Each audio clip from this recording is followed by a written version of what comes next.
Community పరంగా తేడా వస్తుంది, కమ్యూనిటీ పరంగా ఆలోచిస్తారు అనేది మామూలుగా ఒకనాడు మీరు అన్నది వాస్తవమే. అవి పోయి రాష్ట్ర అభివృద్ధి గురించి ఆలోచించి మన ఓట్లేశారు. కులాలను చూడాల. అదే నేను అంటుంది, రాష్ట్ర అభివృద్ధి గురించి ఆలోచించి మన ఓట్లేశారు. కులాలను చూడాల. మొన్న అసలు అది లేదు, ఆలోచన లేదు. ఇప్పుడు దాన్ని మళ్ళీ బయటికి తీసుకురావడం కోసం గతంలో లబ్ధి పొందారు కాబట్టి 2014 నుంచి 2019 వరకు వాళ్ళు చేసిన విష ప్రచారం ప్రజల మనసులో నాటుకుంది కాబట్టి వాళ్ళు విజయం సాధించారు కాబట్టి తిరిగి అదే ఎత్తుగడలో వాళ్ళు వస్తున్నారు. అదే ఎత్తుగడలో వస్తున్నారు. వాళ్ళే మార్పులు ఏం లేవు. ఎందుకంటే వాళ్ళు 5 సంవత్సరాల్లో మేమేం చేసామో చెప్పుకోవడానికి వాళ్ళ దగ్గర ఏమి లేదు. రేపు వచ్చిన తర్వాత ఏం చేస్తామో చెప్పుకోవడానికి వాళ్ళ దగ్గర ఏజెండా అంటూ ఏమి లేదు.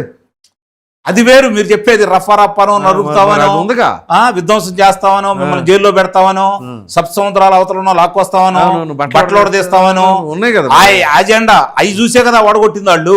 వాళ్ళైనా మళ్ళీ మేము రెడీ అంటున్నారు కదా. కాబట్టి వాళ్ళ ఎటు జనం అయితే ఓట్లేరు కదా అని చెప్పని వీళ్ళు నిర్లక్ష్యం కూడా ఊహించకూడదు కదా.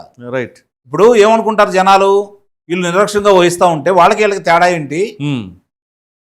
ఇది వాళ్ళు ఈ విధంగా మాట్లాడుతుంటే వాళ్ళు వదిలేస్తుంటే ఏమనుకుంటారు?